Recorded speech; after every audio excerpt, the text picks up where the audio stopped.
ভবিষ্যতের দিকে তাকিয়ে যেভাবে পরিশ্রম করে তোমাদের প্রত্যেকটা জিনিস ইন ডিটেল ইন ডেপথে এনে দেবো, এরকম ভাবে কোথাও পাবে না। যে কোনো কোশ্চেন আমরা পুরো উড়িয়ে দেবো, আগুনের মতো পুরো উড়িয়ে দেবো, কেউ আটকাতে পারবে না আমাদের। নিউক্লিওজোম বুঝিয়ে দিয়েছি, তারপরে তোমরা কোনোদিন নিউক্লিওজোম আর ভুলতে পারবে না, এটা আমার দাবি, 100% দাবি। এমন ভাবে পড়িয়ে দেবো, তারপরে তোমাদের আর একটা নিকি মাত্র কোনো সমস্যা থাকবে না। তোমরা শুধু একবার বিশ্বাস করে দেখো, তার ফল তোমরা সেকেন্ড সামেটিভে হাতে নাতে পাবে। নমস্কার বন্ধুরা, তোমাদের সবাইকে অনেক অনেক অনেক স্বাগত তোমাদের নিজস্ব চ্যানেল বায়োটাপাস ল্যাবের ভেতরে। আমি তোমাদের মেন্টর সৌম্যদা। মাধ্যমিক 2027-এ পুরো কাঁপিয়ে দেওয়ার জন্য, পুরো ভূমিকম্প করে দেওয়ার জন্য আমরা প্রত্যেকটা চ্যাপ্টার এত ডিটেলে পড়েছি এরকম ভাবে তোমরা কোনো পেড ব্যাচে অবধি পড়োনি। আমি যতটা ডিটেলে তোমাদের ইউটিউবে ফ্রিতে পড়িয়ে দিয়েছি, সেই জন্যে পুরো ভূমিকম্প করে দেওয়ার জন্য, পুরো বাজিমাত করে দেওয়ার জন্য ফার্স্ট সামেটিভের ওপরে যে সমস্ত ভিডিওগুলো প্রথম দিকে আসেনি, মানে আমি ইউটিউবে এসেছিলাম মে মাসে, সেই জন্যে সেটা আমি ধরে নিচ্ছি যে মে মাস থেকে তোমাদের বাজিমাত করার প্রস্তুতি কিন্তু শুরু হয়ে গেছে। এবং আমি কিন্তু ইউটিউবে নতুন হতে পারি, কিন্তু আমি এই ফিল্ডে নতুন নই। আমি 7.5 বছরের বেশি হয়ে গেল সময় ধরে পড়াচ্ছি, এবং মাধ্যমিকে বলো বা উচ্চ মাধ্যমিকে বলো প্রচুর আমি জীবন বিজ্ঞানে কিন্তু 100 দিয়েছি, এবং 99, 98 এগুলো তো আমি কোনো গুণাগুন্তি রাখিনি। সেই জন্যে প্রথমবার ইউটিউবে তোমাদের জন্য প্রত্যেকটা চ্যাপ্টারের ডিটেলস অ্যানালাইসিস যে ভিডিওগুলো রয়েছে সেগুলো প্রত্যেকটা আপলোড করছি আমি ধরে ধরে, এবং সেই ভিডিওগুলো দেখার পর তোমাদের আর কোনো সমস্যা থাকবে না, আমি বুক ঠুকে সেটা বলতে পারি, এতটা দাবি। কেন? তার কারণ হলো ইউটিউবের মধ্যে যে স্টুডেন্টরা কমেন্ট সেকশনে কমেন্ট করছে, সেই কমেন্টগুলো দেখলেই তোমরা বুঝতে পারবে যে আমি কতটা ডিটেলসে তোমাদের পড়িয়ে দিচ্ছি, যার ফলে আর কোনো সমস্যাই তোমাদের থাকবে না। সেই জন্য ভয় নয়, বাজিমাত করার জন্য সবাই প্রস্তুত তো?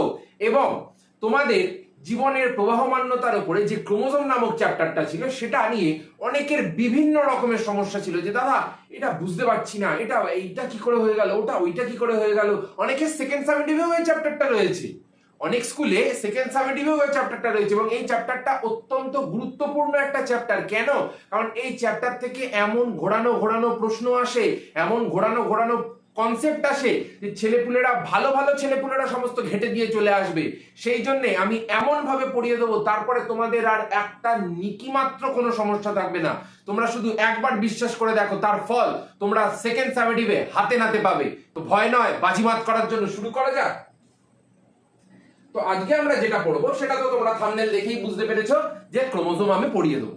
এবারে অনেকের মনে হতে পারে, দাদা ওয়ান শট মানে কি অনেক জিনিস ছোট করে পড়ানো হবে, অনেকটা কি কনসাইজ করে পড়ানো হবে? আমার ওয়ান শট কিন্তু আমি আগেও বলেছি, আমি ছোটবেলা থেকে খুব ডিটেলস পড়ে অভ্যস্ত, আমার কোনো জিনিস ছোটতে পোষায় না। সেই জন্য তোমাদের যে ওয়ান শট, সেটাও ধরে নাও সমতুল্য হলো একটা বড় লং ভিডিওর। যে ভিডিওটা হয়তো হতো 1.5 ঘন্টার, সেটা আমি 1 ঘন্টা 10 মিনিটে পড়াবো, 20 মিনিটে কম সময়ের মধ্যে। এইটুকুই হলো ব্যাপার, আর কিচ্ছু না। আমি যা ডিটেলসে পড়িয়ে দেবো, তারপরে আর তোমাদের কোনো সমস্যা হবে না, নিকি মাত্র কোনো সমস্যা হবে না, এটা আমি দাবি করে বলতে পারি। এবং আমি যা ডিটেলসে পড়েছি সবসময় ছোটবেলা থেকে, সেই ডিটেলসে না পড়িয়ে ছাড়া আমি থাকতে পারি না। সেই জন্য তোমাদের ওয়ান শটও আমি ডিটেলসেই পড়াবো। কেউ আমার ইউটিউবে ফ্রিতে এত ফ্রি ভিডিও আপলোড করতে কেউ আটকাতে পারবে না। সেই জন্য ভয় নয়, বাজিমাত করার জন্য শুরু করা যাক। তো প্রথম আমাদের যে জিনিসটা জানতে হবে সেটা হলো ক্রোমোজোম কাকে বলে। দাদা ক্রোমোজোম সম্পর্কে তো শুনেছিলাম, আমাদের দেহের মধ্যে বংশগত যে বৈশিষ্ট্যাবলীগুলো রয়েছে সেগুলোকে কোষ বিভাজনের সময় দুটো কোষের মধ্যে সম পরিমাণে ভাগ করতে সাহায্য করে। এটাই কি দাদা ক্রোমোজোম? হ্যাঁ, এটাই ক্রোমোজোম। কিন্তু ক্রোমোজোমের তো বাবা এটা আসল পরিচয় হলো না। ক্রোমোজোমটা কি? ক্রোমোজোমটা হলো আমাদের যে কোষের ভেতরে যে নিউক্লিয়াস আছে, নিউক্লিয়াসের ভেতরে যে ক্রোমাটিন জালিকা আছে, সেই ক্রোমাটিন জালিকার ভেতরে কে আছে? ক্রোমাটিন জালিকার ভেতরে আছে হলো ডিএনএ, বা আমরা বলে থাকি ক্রোমাটিন জালিকা থেকে তৈরি হচ্ছে নিউক্লিক অ্যাসিড। এবং তার সঙ্গে সঙ্গে এখানে যদি লক্ষ্য করো বুঝতে পারবে, এই যে গোল্লা গোল্লা কিছু দেখতে পাচ্ছ, লাল, হলুদ, নীল, সাদা, এই যে গোল্লা গোল্লা গুলো, এগুলো কি? এগুলো হলো হিস্টোন প্রোটিন, যেটা আমরা কোষ বিভাজনের মধ্যে পড়েছিলাম।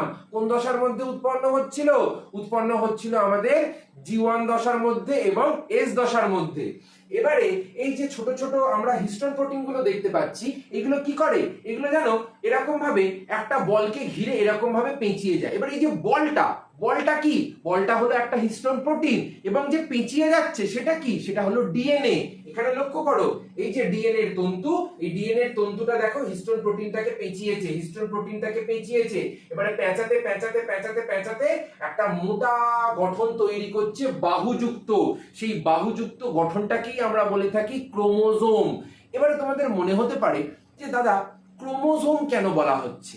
ক্রোমা কথাটার মানে হলো রঙিন এবং জোম কথাটার মানে হলো কি? জোম কথাটার মানে হলো দেহ। বিজ্ঞানীরা বললেন যে যেহেতু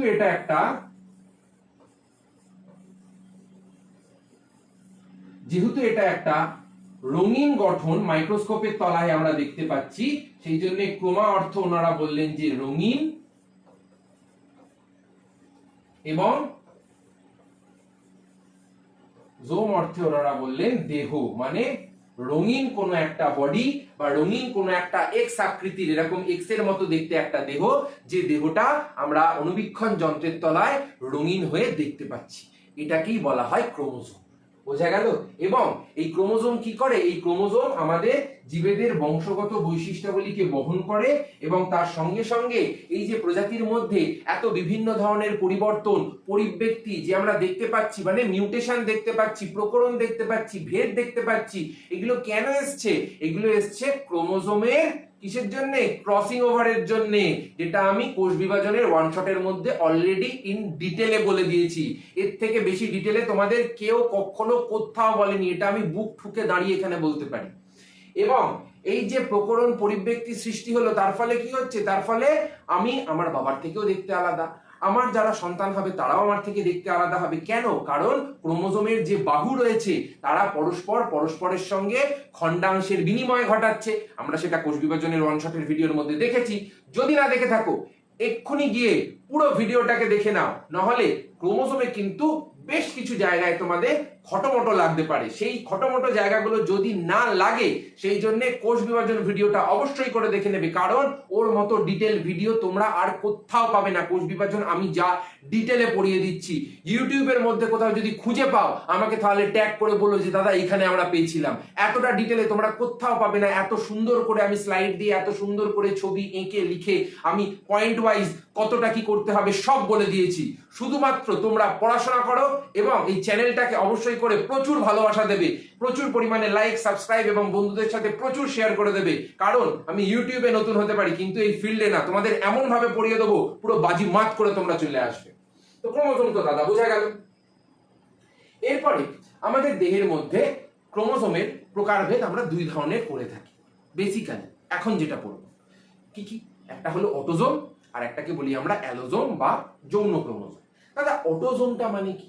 অটোজোম হলো যে সমস্ত ক্রোমোজোমগুলো আমাদের দেহের মধ্যে যে বিভিন্ন ধরনের দৈহিক বৈশিষ্ট্যাবলীগুলো রয়েছে বা দেহজ বৈশিষ্ট্য নিয়ন্ত্রণকারী যে ক্রোমোজোমগুলো, তাদেরকেই আমরা বলে থাকি অটোজোম। মানে ধরো আমি কতটা লম্বা হব, বা আমার চুলের রং কি হবে, আমার চোখের মনির রং কি হবে, আমার মুখমণ্ডলের গড়ন কি হবে, আমার শারীরিক যে বাহ্যিক যে একটা অ্যাপিয়ারেন্স, আমি লম্বা না আমি রোগা না আমি মোটা না কিরকম আমার স্ট্রাকচারটা হবে, সেই স্ট্রাকচারটা নির্ভর করছে। তাহলে এই যে দেহজ বৈশিষ্ট্য নিয়ন্ত্রণকারী যে ক্রোমোজোমগুলো, যেগুলো আমাদের দেহের মধ্যে বিভিন্ন ধরনের যে দেহের বৈশিষ্ট্য তাদেরকে নিয়ন্ত্রণ করে, তাদেরকেই বলি আমরা দেহ ক্রোমোজোম অথবা অটোজোম। যেমন এক্ষুনি বললাম মানুষের গায়ের রং, চুলের রং, উচ্চতা, মুখমণ্ডলের গড়ন, আমার মুখের স্ট্রাকচার, এগুলো সমস্ত অটোজোম দ্বারা নিয়ন্ত্রিত হচ্ছে। তারপরে আমরা চলে আসবো অ্যালোজোম বা সেক্স ক্রোমোজোম। অ্যালোজোম বা সেক্স ক্রোমোজোমটা কি দাদা?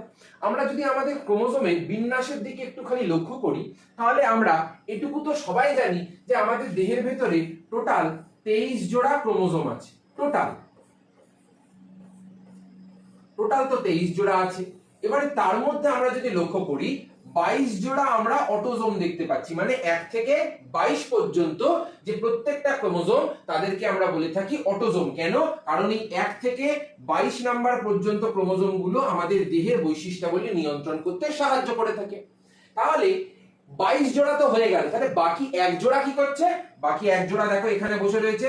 এই বাকি এক জোড়ার কাজ কি? মানে এই 23 নাম্বার জোড়াটা কি করে? 23 নাম্বার জোড়াটা সাধারণত আমাদের দেহের যে লিঙ্গ রয়েছে সেই লিঙ্গটাকে নির্ধারণ করে। তাহলে যৌন ক্রোমোজোম মানে কি বলবো, আমাদের দেহজ বৈশিষ্ট্য নিয়ন্ত্রণকারী ক্রোমোজোম ব্যতীত বা দেহজ বৈশিষ্ট্য নিয়ন্ত্রণকারী ক্রোমোজোম ছাড়া আমাদের দেহের ভেতরে যে লিঙ্গ নির্ধারণকারী একজোড়া ক্রোমোজোম আছে, সেই লিঙ্গ নির্ধারণকারী একজোড়া ক্রোমোজোমকেই আমরা বলে থাকি সেক্স ক্রোমোজোম বা অ্যালোজোম, যেগুলো সাধারণত আমাদের জীবদেহের বিভিন্ন ধরনের যে যৌন বৈশিষ্ট্যগুলো রয়েছে, মানে ধরে নাও একটা ছেলে হলে তাদের যে গলার স্বর ভারী হচ্ছে বা বিভিন্ন ধরনের যে ছেলে সুলভ যে যৌন বৈশিষ্ট্যগুলো প্রকাশ পাচ্ছে, সেই ছেলে সুলভ যৌন বৈশিষ্ট্যগুলো দেখা যাচ্ছে, বা একটা মেয়েদের মধ্যে যে সমস্ত মেয়ে সুলভ যৌন বৈশিষ্ট্যগুলো দেখা যায় সেই সমস্ত মেয়ে সুলভ যৌন বৈশিষ্ট্যগুলোর প্রকাশ ঘটছে। তাহলে এগুলো কেন হচ্ছে?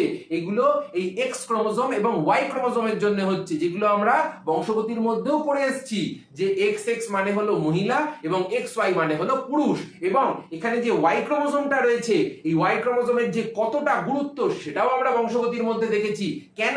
কারণ এই ওয়াই ক্রোমোজোম ছাড়া কিন্তু সন্তানের লিঙ্গ নির্ধারণ সম্ভব নয়। সন্তানের যদি লিঙ্গ নির্ধারণ করতে হয় তাহলে ওয়াই ক্রোমোজোমের গুরুত্ব কিন্তু অপরিসীম। ওয়াই ক্রোমোজোমই লিঙ্গ নির্ধারণে সাহায্য করে থাকে।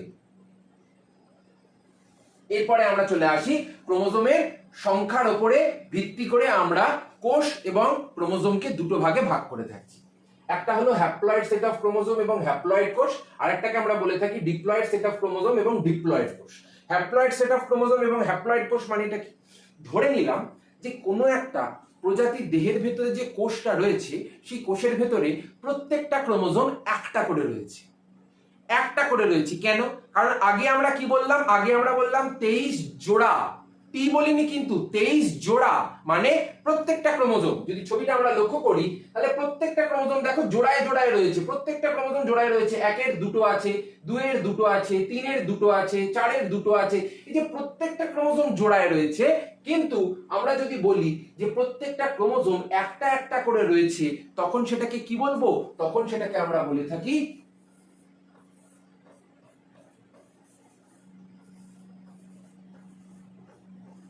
Haploid set chromosome. কেন? কারণ প্রত্যেকটা যে ক্রোমোজোম সেই প্রত্যেকটা ক্রোমোজোম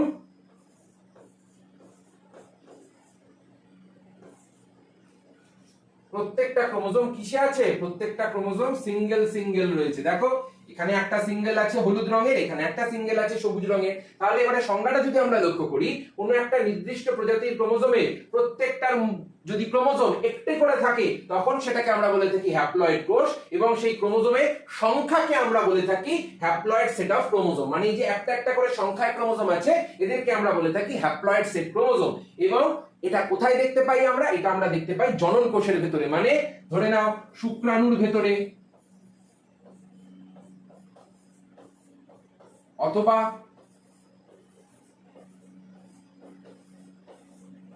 ডিম্বাণুর ভেতরে। এই যে শুক্রাণু এবং ডিম্বাণু এদের ভেতরে কালকেই আমরা পড়লাম না কোষ বিভাজনের মধ্যে যে একটা একটা করে কিন্তু সেট অফ ক্রোমোজোম থাকছে, মানে n সংখ্যক কোষ যুক্ত হয় ওরা। এই জন্য আমরা শুক্রাণু ডিম্বাণুকে হ্যাপ্লয়েড কোষ এবং তাদের ভেতরে যে ক্রোমোজোমের সংখ্যা সেটাকে আমরা বলে থাকি হ্যাপ্লয়েড সেট অফ ক্রোমোজোম। এরপরে আমরা আরো একটা ইন্টারেস্টিং জিনিসে চলে আসবো, সেটা হলো ডিপ্লয়েড সেট অফ ক্রোমোজোম এবং ডিপ্লয়েড কোষ কাকে বলে। এবারে এতক্ষণ পর্যন্ত আমরা কি দেখলাম? কোষের ভেতরে একটা একটা করে ক্রোমোজোম আছে।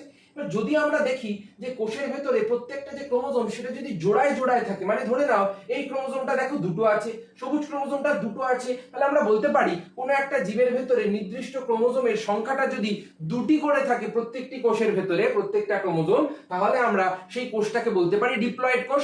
ডিপ্লয়েড কথাটার মানেই হলো দুই এবং হ্যাপ্লয়েড কথাটার মানেই হলো এক। তাহলে ডিপ্লয়েড কোষের ক্ষেত্রে কি হচ্ছে যে প্রত্যেকটা ক্রোমোজোম দুটো দুটো করে জোড়ায় জোড়ায় রয়েছে, সেই জন্য আমরা ডিপ্লয়েডটাকে কি বলছি? 2n বলছি। আর হ্যাপ্লয়েডটাকে কি বলছি? হ্যাপ্লয়েডটাকে আমরা শুধু n বলছি। কেন? কারণ হ্যাপ্লয়েডের মধ্যে একটা একটা করে ক্রোমোজোম আছে এবং ডিপ্লয়েডের মধ্যে প্রত্যেকটা ক্রোমোজোম দুটো দুটো করে জোড়ায় জোড়ায় অবস্থান করছে। এই হলো ডিপ্লয়েড কোষের ঘটনা। তাহলে ডিপ্লয়েড কোষের ভেতরে যে দুটো করে ক্রোমোজোম আছে তাদের সংখ্যাটাকে আমরা কি বলবো? তাদের সংখ্যাটাকে আমরা বলবো ডিপ্লয়েড সেট অফ ক্রোমোজোম। কেন? কারণ প্রত্যেকটা ক্রোমোজোম আগে কি ছিল? একটা করে ছিল বলে আমরা বলেছিলাম হ্যাপ্লয়েড সেট ক্রোমোজোম। এবার এখন যদি দুটো করে থাকে তাহলে আমরা কি বলবো? Diploid set of chromosome. এই হলো কিন্তু ঘটনা। আমি যতটা বলে দিচ্ছি, যা ডিটেলসে বলে দিচ্ছি, তোমরা শুধু মন দিয়ে পড়তে থাকো, এরপরে আর তোমাদের কিচ্ছু লাগবে না। তোমরা মাধ্যমিকে পুরো কাঁপিয়ে দিয়ে চলে আসবে, আমি গ্যারেন্টি দিয়ে বলতে পারি। পুরো আগুন লাগিয়ে দেবে তোমরা। আমার মতো ডিটেলে জীবন বিজ্ঞান কেউ ইউটিউবে ফ্রিতে এত পড়ায় না, এটা আমি দাবি করে বলতে পারি। এরপরে আমরা চলে আসবো ক্রোমোজোমের বহির্গঠন, যে কোশ্চেনটা কিন্তু এইবারের জন্য খুব খুব খুব কিন্তু একটা গুরুত্বপূর্ণ একটা প্রশ্ন। কেন?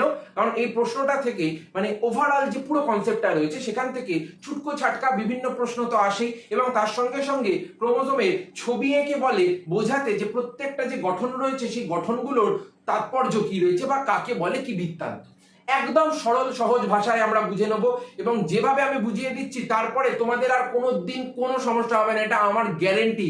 এটা আমি এখান থেকে বলে দিলাম বুক ঠুকে দাঁড়িয়ে। তারপরে তোমরা নিজে বাইরে বেরিয়ে বলবে যে ভাগ্যিস আমরা দাদার চ্যানেলটা ইউটিউবের মধ্যে পেয়েছিলাম বলে, নাহলে এই যাত্রা যে কি হতো সেটা আমাদের চিন্তারও বাইরে। তো ক্রোমোজোমটা কি বাবা? আমরা এতক্ষণ কি বললাম? আমরা বললাম যে একটা আমাদের কোষের ভেতরে নিউক্লিয়াস আছে, সেই নিউক্লিয়াসের ভেতরে কিছু ক্রোমাটিন জালিকা আছে, আমরা ছোটবেলা থেকে পড়ে আসছি। এবার এই যে ক্রোমাটিন জালিকাগুলো, এই ক্রোমাটিন জালিকা থেকে নিউক্লিক অ্যাসিড উৎপন্ন হলো, যেটাকে বলছি আমরা ডিএনএ, ডিঅক্সিরাইবোনিউক্লিক অ্যাসিড। এবার এই যে ডিএনএটা উৎপন্ন হলো তার সঙ্গে সঙ্গে আবার কিছু প্রোটিনও উৎপন্ন হলো কোষ বিভাজনের সময়। তো এইবার যে প্রোটিনগুলো রয়েছে সেগুলোকে আমরা কি বলছি? সেগুলোকে আমরা বলছি হিস্টোন প্রোটিন। এবার এই হিস্টোন প্রোটিনগুলো কি করে? হিস্টোন প্রোটিনগুলো ধরো একটা গোল বল, সেই বলটাকে ঘিরে আমি সুতো পেঁচিয়ে পেঁচিয়ে দিচ্ছি, তার ফলে কি হচ্ছে? জিনিসটা কনডেন্সড হচ্ছে না, ঘনীভূত হচ্ছে না। এই হিস্টোন প্রোটিনগুলো ডিএনএটাকে পেঁচিয়ে পেঁচিয়ে পেঁচিয়ে পেঁচিয়ে ধরছে, তার ফলে কি হচ্ছে? হিস্টোন প্রোটিনের চারিদিকে ডিএনএ পেঁচিয়ে গেছে, তার ফলে ডিএনএটা কনডেন্সড হচ্ছে, ধীরে ধীরে ধীরে ধীরে একটা বাহুর মতো স্ট্রাকচার তৈরি করছে, দিয়ে একটা এক্স এর মতো সলিড একটা বাহু আমরা মাইক্রোস্কোপের তলায় দেখতে পাচ্ছি। এটাকেই বলছি আমরা ক্রোমোজোম। এবারে এই যে ক্রোমোজোমের ভেতরে তাহলে আমরা কি দেখতে পাচ্ছি বাবা? ক্রোমোজোমের ভেতরে আমরা ক্রোমাটিন তন্তু দেখতে পাচ্ছি, যেটা সাধারণত কুণ্ডলীকৃত হওয়ার মাধ্যমে এই ক্রোমোজোম নামক একটা বাহুর মতো গঠন কিন্তু তৈরি করেছে। এবং ক্রোমোজোমের যে এক একটা বাহু, সেই এক একটা বাহুকে আমরা বলে থাকি ক্রোমাটিড। এরপরে আমরা চলে আসব ক্রোমোজোমের আসল যে বাহ্যিক গঠনটা রয়েছে সেই বাহ্যিক গঠনের ভেতরে। প্রথমেই যেটা আছে সেটা হলো ক্রোমাটিড। দাদা ক্রোমাটিডটা কি? ক্রোমাটিড হলো, ধরো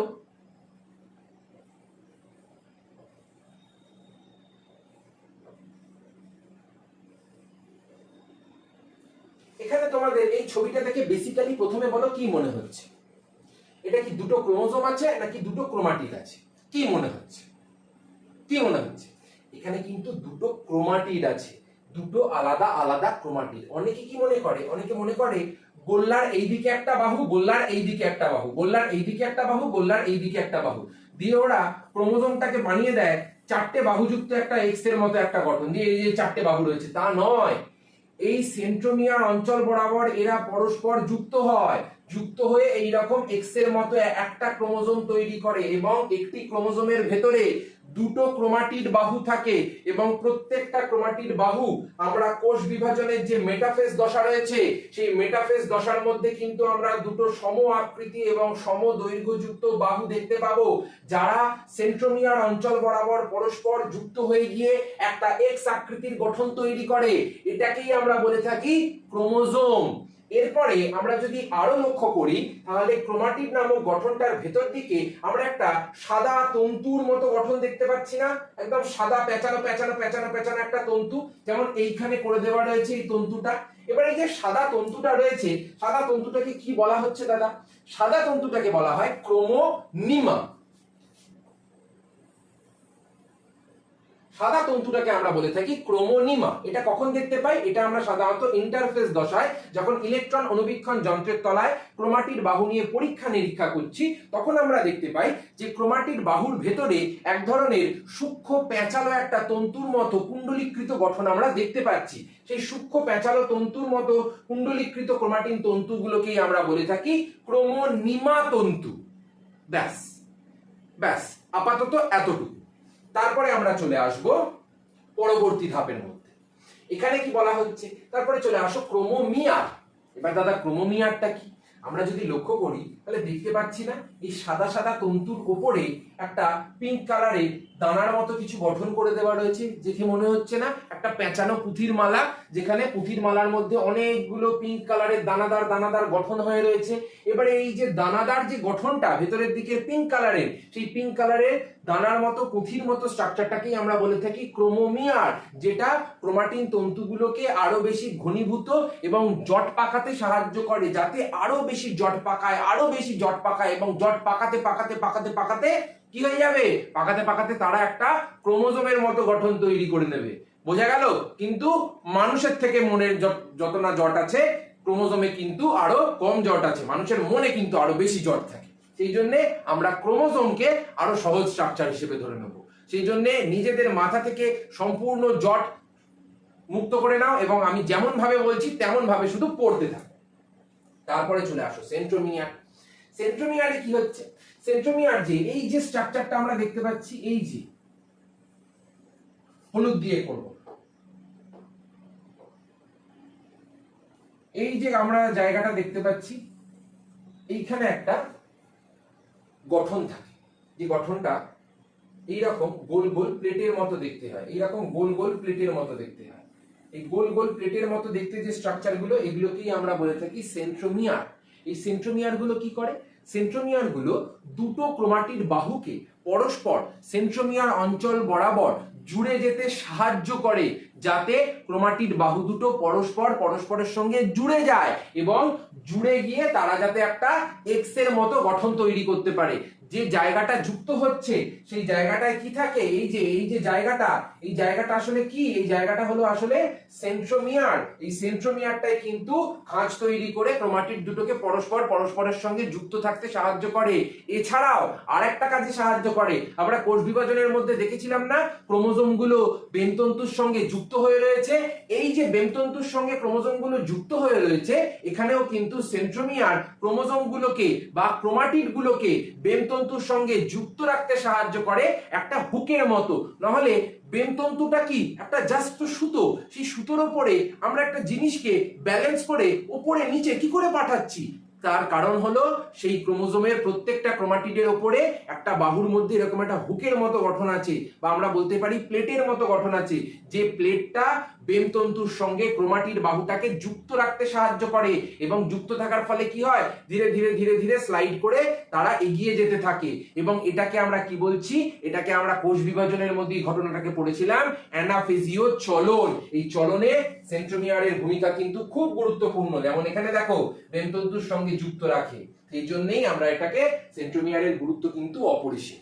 এবারে সেন্ট্রোমিয়ার ক্রোমোজোমের বাহুর মধ্যে বা ক্রোমাটিড বাহুর মধ্যে কোন জায়গায় থাকবে সেই অনুসারে আমাদের কিছু নাম পড়তে হবে। কি কি নাম পড়তে হবে দাদা? একটা হলো আমরা বলে থাকি মেটাসেন্ট্রিক, একটাকে বলা হয় সাবমেটাসেন্ট্রিক, একটা হলো অ্যাক্রোসেন্ট্রিক, একটা হলো টেলোসেন্ট্রিক। দাদা মানেগুলো তো বুঝতে পারলাম না। মেটাসেন্ট্রিক মানে হলো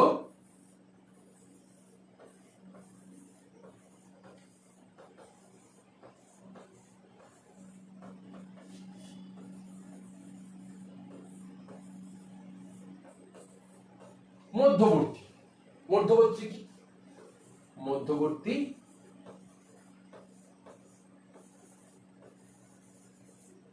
সেন্ট্রোমিয়ার। যখন আমরা দেখতে পাচ্ছি ক্রোমোজোমের ক্রোমাটিড বাহুর মধ্যে যে সেন্ট্রোমিয়ারটা, সেটা একদম মধ্যবর্তী অঞ্চলে রয়েছে এবং সেন্ট্রোমিয়ারের দুই দিকে বাহুর দৈর্ঘ্য সেম সেম, তখন সেটাকে আমরা বলে থাকি মধ্যবর্তী সেন্ট্রোমিয়ার। এবং এই মধ্যবর্তী সেন্ট্রোমিয়ারের মধ্যে আমরা ক্রোমোজোমের আকৃতি কেমন দেখতে পাই? ক্রোমোজোমের আকৃতি আমরা দেখতে পাই ভি আকৃতির মতো। বোঝা গেল? তারপরে চলে আসো সাবমেটাসেন্ট্রিক।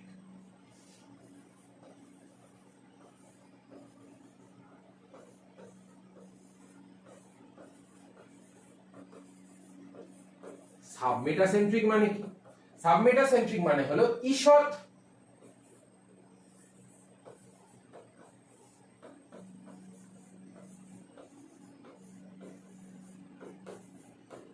প্রান্তবর্তী। ঈষৎ প্রান্তবর্তী সেন্ট্রোমিয়ার মানে কি? এখানে লক্ষ্য করো সেন্ট্রোমিয়ারটা একটু প্রান্তের দিকে ঘেঁষে সরে এসছে না, তার ফলে এই যে আকৃতিটা কেমন হয়ে গেছে, আকৃতিটা এল এর মতো হয়ে গেছে না? সেই জন্য সাবমেটাসেন্ট্রিকের ক্ষেত্রে যে আকৃতিটা হয় ক্রোমাটিডের সেটা হলো এল এর মতো। তারপরে আমরা চলে আসব অ্যাক্রোসেন্ট্রিক।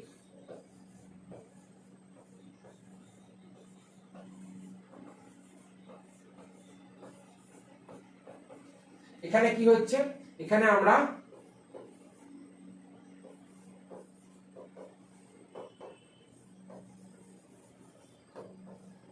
ঈষৎ আরো প্রান্তবর্তী আমরা দেখতে পাচ্ছি, মানে আরো প্রান্তের দিকে সরে গেছে। তার ফলে কি হচ্ছে দেখো, একদম প্রান্তের কাছাকাছি চলে এসছে না সেন্ট্রোমিয়ারটা সরতে সরতে, এর ফলে এই আকৃতিটা হয়ে গেছে জে এর মতো, এটা হয়ে গেছে এল এর মতো, এটা হয়ে গেছে ভি এর মতো।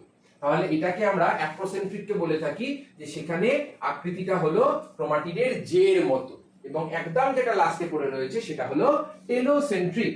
টেলো মানে কি? টেলো মানেই হলো শেষ পার্ট। যখন সেন্ট্রোমিয়ারটা ক্রোমাটিড বাহুর একদম শেষ প্রান্তে চলে আসছে তখন সেটা ইংরাজি আই এর মতো দেখতে লাগছে, এবং সেটাকে আমরা কি বলছি, সেটাকে আমরা বলি টেলোসেন্ট্রিক, কারণ সেখানে পুরো একদম শেষ প্রান্তে সেন্ট্রোমিয়ারটা চলে এসেছে। এবার এই যে ধীরে ধীরে ধীরে ধীরে সেন্ট্রোমিয়ারটা প্রান্তের দিকে সরলো, তার ফলে কি হলো, প্রত্যেকটা স্টেজে আমরা আলাদা আলাদা আকার আকৃতিযুক্ত ক্রোমোজোম দেখতে পাচ্ছি না, ক্রোমাটিড দেখতে পাচ্ছি না। এবারে সেই জন্য তাদের উপরে ভিত্তি করে চারটে না, একটা মেটাসেন্ট্রিক, একটা সাবমেটাসেন্ট্রিক, আর একটা অ্যাক্রোসেন্ট্রিক, আর কিচ্ছু না। এত সহজ করে বুঝিয়ে দেবো, আর কোনোদিন মাথা থেকে বেরোবে না, তোমরা নিজেরা বুঝতে পারবে, এত সহজ করে বুঝিয়ে দেবো। একবার ক্লাসটা যদি প্রথম থেকে শেষ পর্যন্ত মনোযোগ দিয়ে দেখো, তারপরে তোমরা চাইলে কোনোদিন ভুলতে পারবে না, আমি এমন ভাবে পড়িয়ে দেবো। শুধু একবার বিশ্বাস করে এগিয়ে যাও। যতগুলো আমি ভিডিও দিচ্ছি, ডিটেলস ভিডিও, সেগুলো দেখো, ওয়ান শট ভিডিও গুলো দেখো, সুপার মক গুলো দাও, তারপরে তোমাদের কেউ বাজিমাতের থেকে আটকাতে পারবে না। মাধ্যমিকে জীবন বিজ্ঞানে 100 তোমরা ছিনিয়ে নিয়ে আসবে সবার থেকে। তারপরে চলে আসি আমরা ক্রোমোজোমের ভেতরে আরো কিছু বহির্গঠন আমাদের পড়তে হবে, যেমন গৌণ খাঁজ। গৌণ খাঁজ দেখি, এটা তো ছিল মুখ্য খাঁজ। এই যে খাঁজটা করে দেওয়া রয়েছে 3 নাম্বার পয়েন্টিং এ, এটা হলো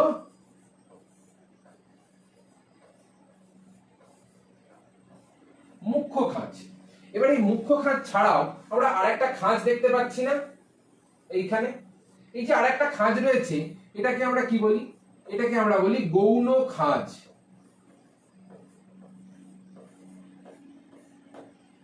এটাকে আমরা বলে থাকি গৌণ খাঁজ। কেন? কারণ মুখ্য খাঁজ ব্যতীত ক্রোমাটিড বাহুর মধ্যে যদি আরো কোনো খাঁজ থাকে তখন সেটাকে বলা হয় গৌণ খাঁজ। এবার এই গৌণ খাঁজটা খুব ইম্পর্টেন্ট। কেন? কারণ এই গৌণ খাঁজের ভেতরে এনওআর রিজিয়ন থাকে, যেটাকে আমরা বলে থাকি নিউক্লিওলার অর্গানাইজার রিজিয়ন। কেন? কারণ এই গৌণ খাঁজের ভেতরে আরআরএনএ জিন থাকে। এবার এই আরআরএনএ জিন কি করে? আরআরএনএ জিন সাধারণত আমরা আরএনএ এর মধ্যে 3 ধরনের আরএনএ আমরা পড়ে থাকি। একটা হলো এমআরএনএ, একটা আরআরএনএ, একটা টিআরএনএ। এর মধ্যে যে আরআরএনএ জিন আছে, সেই আরআরএনএ জিনটা কি করে? আরআরএনএ জিনটা সাধারণত নিউক্লিওলাস তৈরি করতে সাহায্য করে থাকে। সেই জন্য আমরা কি বলি? আমরা বলি যে এটাকে বলা হয় এনওআর বা নিউক্লিওলার অর্গানাইজার রিজিয়ন, যেখানে আরআরএনএ তৈরির জিন থাকে এবং যেটা ক্রোমোজোমের ভেতরে যে নিউক্লিয়াসের ভেতরে যে নিউক্লিওলাস আছে, সেই নিউক্লিওলাসের ভেতরে কি নিউক্লিওলাস তৈরি করতে সাহায্য করে থাকে। নিউক্লিওলাস যদি কেউ না বুঝতে পারো বলে দিচ্ছি। এই যে ধরো একটা নিউক্লিয়াস আছে, নিউক্লিয়াসের ভেতরে এইভাবে কিছু ক্রোমাটিন জালিকা থাকে, আমরা সবাই জানি, এবং ভেতরের দিকে একটা ঘন গোলাকার বস্তু আমরা দেখতে পাই না? এরকম একটা ঘন গোলাকার বস্তু আমরা দেখতে পাই না? সেই ঘন গোলাকার বস্তুটা কি বলা হয়? নিউক্লিওলাস। এবং এই নিউক্লিওলাস তৈরি করার জন্য যে আরআরএনএ জিন, সেই আরআরএনএ এর জিনটা এই গৌণ খাঁজ অঞ্চলের মধ্যে উপস্থিত থাকে। সেই জন্য এই অঞ্চলটাকে আমরা এনওআর বলেও কিন্তু চিহ্নিত করে থাকি। বোঝা গেছে? এই হলো ঘটনা, আর কিচ্ছু না। আমি এত সহজ করে বলে দেবো, তোমাদের মাথা থেকে কেউ বার করতে পারবে না। তারপরে চলে আসো কাইনেটোকোর এবং টেলোমিয়ার। কাইনেটোকোর মানে কি দাদা? কাইনেটোকোর মানে হলো যেখানে আমরা দেখতে পাচ্ছি যে প্রত্যেকটা ক্রোমোজোমের ক্রোমাটিড বাহুর মধ্যে একটা সবুজ রঙের পাতের মতো গঠন আমরা দেখতে পাচ্ছি না, বা হুকের মতো গঠন দেখতে পাচ্ছি না। এই যে চাকতির মতো একটা হুকের মতো যে গঠনটা, সেটাকে কি বলা হয়? সেটাকেই কিন্তু বলা হচ্ছে কাইনেটোকোর। এবং সেন্ট্রোমিয়ার অঞ্চলে কিন্তু আমরা একটা প্রোটিন নির্মিত চাকতির মতো বা প্লেটের মতো একটা গঠন দেখতে পাই, যেটাকে বলা হয় কাইনেটোকোর। এবং এই কাইনেটোকোরটা কিন্তু কোষ বিভাজনের সময় সেন্ট্রোমিয়ারের সাথে সাথে ক্রোমোজোমটাকে বেমতন্তুর সঙ্গে যুক্ত রাখতে সাহায্য করে। সেই জন্য আমরা এটাকে কি বলছি? আমরা এটাকে বলছি বেমতন্তুতে আটকে থাকার জন্য খুব গুরুত্বপূর্ণ একটা গঠন। কারণ এই গঠনটা যদি না থাকতো তাহলে কিন্তু আটকাতে আমরা আর পারতাম না, তখন কিন্তু হাত থেকে সব ফসকে বেরিয়ে যেত কোষের ভেতরে। তারপরে আমরা চলে আসবো টেলোমিয়ার। টেলোমিয়ারটা কি?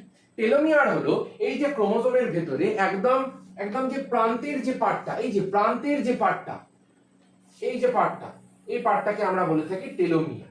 এবার এই টেলোমিয়ারের কিন্তু খুব গুরুত্ব রয়েছে। কেন? কারণ ক্রোমোজোমের মধ্যে যে বার্ধক্য, সেই বার্ধক্যটাকে প্রতিহত করতে সাহায্য করে এবং দুটো ক্রোমোজোমকে প্রান্ত বরাবর জুড়ে যেতেও কিন্তু বাধা দেয়, যাতে ক্রোমোজোমের যে ক্রোমাটিড বাহু দুটো রয়েছে তারা প্রান্ত বরাবর জুড়ে না যায়। জুড়ে যাওয়ার ফলে কি হবে? তখন কিন্তু তারা সেন্ট্রোমিয়ার অঞ্চল বরাবর জুড়ছে না, তখন তারা টেলোমিয়ার অঞ্চল বরাবর জুড়ে যাচ্ছে, এবং সেটা হলে গঠন অনেক বদলে যাবে এবং সেখানে প্রচুর প্রচুর সমস্যা তৈরি হবে। সেই সমস্যাগুলো এড়ানোর জন্য টেলোমিয়ারের মধ্যে একটা বিকর্ষণ বল হিসেবে কাজ করে। সেই বলটা কি করে? সেই বলটা আমরা দেখতে পাই যে দুটো ক্রোমোজোমের যে ক্রোমাটিড বাহু, সেই ক্রোমাটিড বাহু দুটোকে আলাদাভাবে বিকর্ষিত করে দুটো প্রান্তে সরে যেতে সাহায্য করে, যাতে কাছাকাছি এলেও তারা যাতে বিকর্ষণ করে দূরে চলে যায়। এবং তার সঙ্গে সঙ্গে ক্রোমোজোমের ক্রোমাটিড বাহুগুলোর বার্ধক্যতেও প্রতিহত করতে সাহায্য করে, যাতে ক্রোমোজোমগুলো তাড়াতাড়ি বার্ধক্য না চলে আসে এবং অনেক দিন পর্যন্ত তারা যাতে বিভিন্ন ধরনের যে কার্যকলাপগুলো আছে বংশগত বৈশিষ্ট্যগুলি বহন করার ক্ষেত্রে এবং পরিব্যক্তি প্রকরণের ক্ষেত্রে, সেগুলোও তারা যাতে করতে পারে, সেই দিকেও তারা কিন্তু অনেক অনেক অনেক গুরুত্বপূর্ণ ভূমিকা তারা পালন করে থাকে। এরপরে আমরা চলে আসব ক্রোমোজোমের ভেতরে আমরা দুই ধরনের ক্রোমাটিন তন্তু দেখতে পাই। ক্রোমাটিন তন্তুটা কি দাদা? যে তন্তুটা এতক্ষণ ধরে পেঁচিয়ে পেঁচিয়ে পেঁচিয়ে পেঁচিয়ে যে তন্তুটা এতক্ষণ ধরে পেঁচিয়ে পেঁচিয়ে পেঁচিয়ে পেঁচিয়ে ক্রোমোজোমের বাহু তৈরি করলো, ক্রোমাটিড বাহু, সেই তন্তুটাকেই আমরা বলে থাকি ক্রোমাটিন তন্তু। এবং এই ক্রোমাটিন তন্তু সাধারণত ক্রোমোজোমের ভেতরে দুই ধরনের হয়। একটা হলো ইউক্রোমাটিন, একটা হলো হেটারোক্রোমাটিন। ইউক্রোমাটিনটা কি? ইউক্রোমাটিন হলো এমন এক ধরনের ক্রোমাটিন তন্তু যারা আলগাভাবে এইরকম ভাবে অবস্থান করে। এবার আলগাভাবে অবস্থান করার ফলে কি হচ্ছে? আলগাভাবে অবস্থান করার ফলে আমরা দেখতে পাচ্ছি, আমি একটা আলাদা স্লাইডেই তোমাদের বুঝিয়ে দিচ্ছি, তাহলে বুঝতে আরো বেশি সুবিধা হবে। ধরো দুই ধরনের ক্রোমাটিন তন্তু আছে। একটা হলো ইউক্রোমাটিন, যেখানে এইরকম ভাবে ক্রোমাটিনটা অবস্থান করছে, আর একটা হলো হেটারোক্রোমাটিন, যেখানে ক্রোমাটিন তন্তুটা এইরকম ভাবে অবস্থান করছে।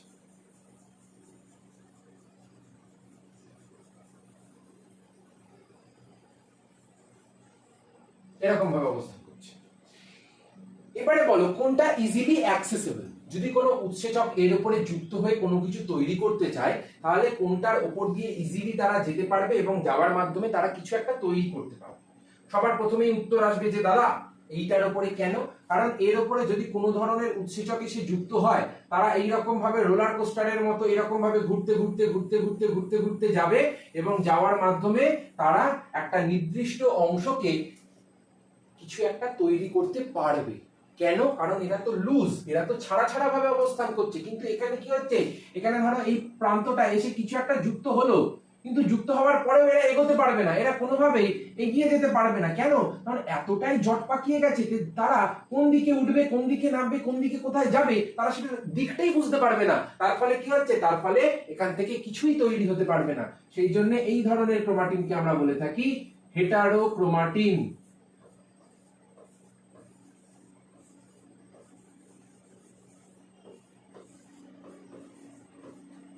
আরেকটাকে আমরা বলে থাকি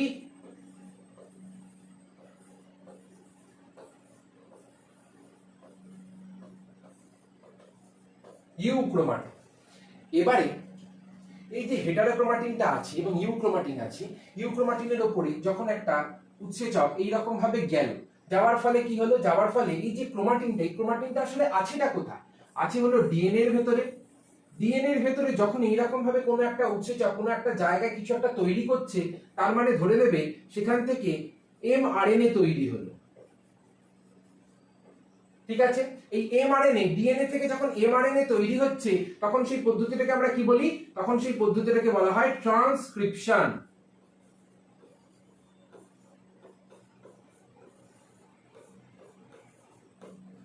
এবং এমআরএনএ থেকে যখন পরবর্তীতে কোনো একটা প্রোটিন তৈরি হচ্ছে, তখন সেটাকে আমরা বলে থাকি ট্রান্সলেশন।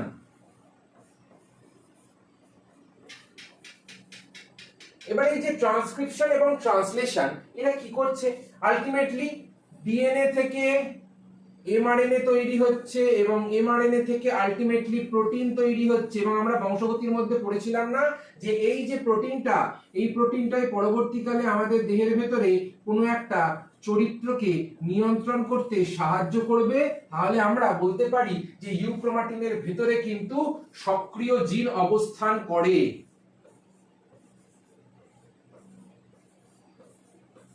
ইউক্রোমাটিনের ভেতরে কিন্তু সক্রিয় জিন অবস্থান করে এবং এদের আরো বৈশিষ্ট্য আছে। সেগুলো কি, সেগুলো হলো এরা কম কুণ্ডলীকৃত,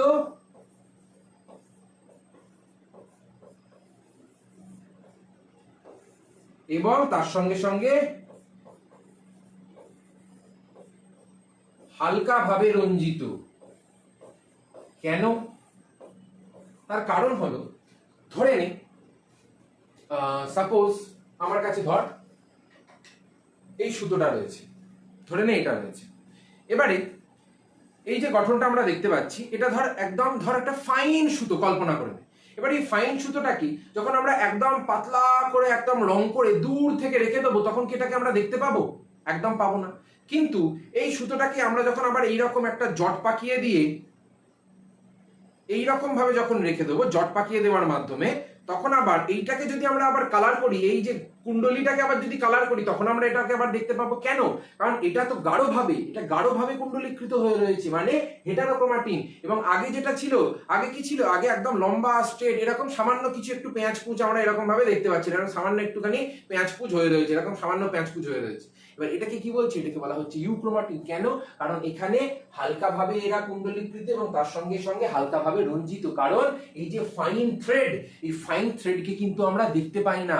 বাড়িতে একটা পরীক্ষা করে দেখতে পারো, একটা সাদা সুতোর বান্ডিল কিনে আনবে, যে সাদা সাদা সুতোর ছোট ছোট রোলার গুলো কিনতে পাওয়া যায়, কিনে এনে সেটাকে আলতাতে ভেজাবে, ভিজিয়ে তারপরে যখন শুকিয়ে যাবে তখন সুতোটাকে খুলবে, দেখবে একটা থ্রেডে তোমরা কিছু বুঝতে পারছো না, কিন্তু সেই থ্রেডটাকে আবার যদি কোথাও একটা এইরকম ভাবে একটা লেন্থে পেঁচাও, একটা কার্ডবোর্ডের উপরে যদি আবার এরকম ভাবে মুড়ে পেঁচাও, তাহলে কি দেখতে পাবে? তাহলে দেখবে আবার কালারটা ধীরে ধীরে ফুটে উঠছে। কেন?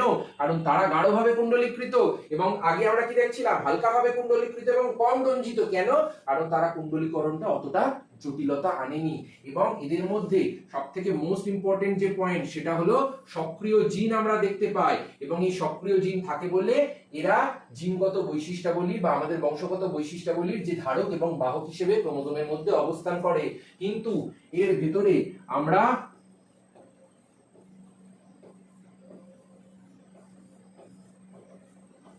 সক্রিয় জিন কিন্তু দেখতে পাই না। কেন পাই না? তার কারণ হলো এতটাই গাঢ়ভাবে কুণ্ডলীকৃত হয়ে থাকে যে এখান থেকে আমরা ডিএনএ বলো বা ডিএনএ থেকে এমআরএনএ বলো বা এমআরএনএ থেকে প্রোটিন বলো, এগুলোর কোনোটাই তৈরি হবে না। কারণ এখানে তো উৎসেচকটা তো এগোতেই পারেনি, তার ফলে এখান থেকে কোনো ধরনের কিচ্ছু তৈরি হচ্ছে না। সেই জন্য আমরা এটাকে বলতে পারি যে নিষ্ক্রিয় জিন এর মধ্যে অবস্থান করে বা সক্রিয় জিন থাকে না। এবং এদের আরো একটা বৈশিষ্ট্য হলো এরা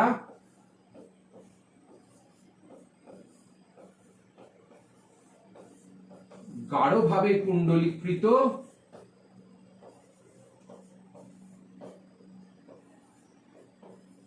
আর গাঢ়ভাবে রঞ্জিত।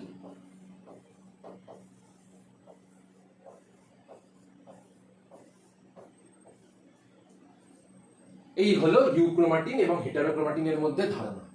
এত ডিটেলে তোমরা যদি কোনো ইউটিউব চ্যানেলে পাও, আমি আমার দাবি করে বলতে পারি যে কোথাও পাবে না। এত ডিটেলে, এত ওয়ান শটের মধ্যে এত জিনিস লিখে ঝুঁকে কেউ কোথাও বোঝায় না। সবাই ওপর ওয়ান শটের মধ্যে একদম শট মেরে দিয়ে বেরিয়ে যায়। কিন্তু আমি তোমাদের ভবিষ্যতের দিকে তাকিয়ে যেভাবে পরিশ্রম করে তোমাদের প্রত্যেকটা জিনিস ইন ডিটেল, ইন ডেপথে এনে দেবো, এরকম ভাবে কোথাও পাবে না। সেই জন্য ইউটিউব চ্যানেলটাকে অবশ্যই করে সাবস্ক্রাইব করে রাখবে। তাহলে তোমরা যে কি উপকৃত হবে, কি পরিমাণে উপকৃত হবে, তাহলে সেটা তোমরা বুঝতে পারবে। এবং সেকেন্ড সামেটিভ বলো, টেস্টে বলো, মাধ্যমিকে বলো, পুরো 100 বাজি মাত করে আমরা ছেড়ে দেবো। এমন ভাবে আমরা পড়াশোনা করব, ইন ডিটেল, ইন ডেপথে গিয়ে পড়াশোনা করব, যেগুলো কোনো পেড ব্যাচেও তোমরা হয়তো দেখতে পাওনি এতদিন। আমি ইউটিউবের মধ্যে এত ফ্রিতে পড়িয়ে দেবো। শুধুমাত্র তোমাদের থেকে আমার একটাই জিনিস প্রাপ্য, সেটা হলো ভালোবাসা। প্রচুর পরিমাণে চ্যানেলটাকে ভালোবাসা দাও এবং প্রচুর পরিমাণে বন্ধুদের মধ্যে শেয়ার করে অবশ্যই করে কিন্তু সাবস্ক্রাইব করতে বলবে, কারণ সেইটাই হলো তোমাদের থেকে পাওয়া আমাদের প্রাপ্য একমাত্র ভালোবাসা। তাহলে তারপরে চলে আসো, তাহলে তো বোঝাই গেল যে ইউক্রোমাটিনের মধ্যে দেখো কতটা হালকাভাবে কুণ্ডলীকৃত এবং হেটারোক্রোমাটিনের মধ্যে দেখো কতটা গাঢ়ভাবে কুণ্ডলীকৃত। তার ফলে এখানে আমরা বলে থাকি নিষ্ক্রিয় ক্রোমাটিন এবং তার সঙ্গে সঙ্গে এরা গাঢ়ভাবে কুণ্ডলীকৃত এবং গাঢ়ভাবে রঞ্জিত। আর ইউক্রোমাটিনের মধ্যে কি বললাম, এরা হালকাভাবে কুণ্ডলীকৃত, বিভাজন দশায় কুণ্ডলীকৃত এবং গাঢ়ভাবে রঞ্জিত হয় না। এটা গাঢ়ভাবে ভুল হয়ে গেছে, এটা হবে হালকাভাবে, এটা হালকাভাবে হবে, এটা ঠিক করে দেবে। দাঁড়া,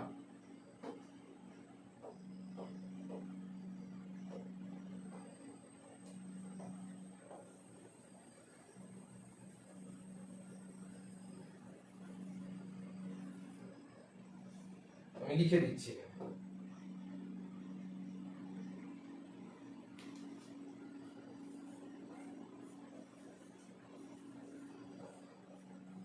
হালকাভাবে রঞ্জিত এবং তার সঙ্গে সঙ্গে জিন সমন্বিত, সক্রিয় জিন সমন্বিত। তার ফলে কি হচ্ছে, তার ফলে এরা ক্রসিং ওভারের মতো যে গুরুত্বপূর্ণ গঠন, সেই গুরুত্বপূর্ণ গঠনেও কিন্তু অংশগ্রহণ করে আমাদের দেহের ভেতরে যে বিভিন্ন ধরনের পরিবর্তন, পরিব্যক্তি, প্রকরণ, সেগুলো আনতে কিন্তু তারা সাহায্য করছে, যেগুলো ছাড়া আমাদের দেহের মধ্যে কোনো কিছুই কিন্তু সম্ভবপর হয়ে উঠতো না।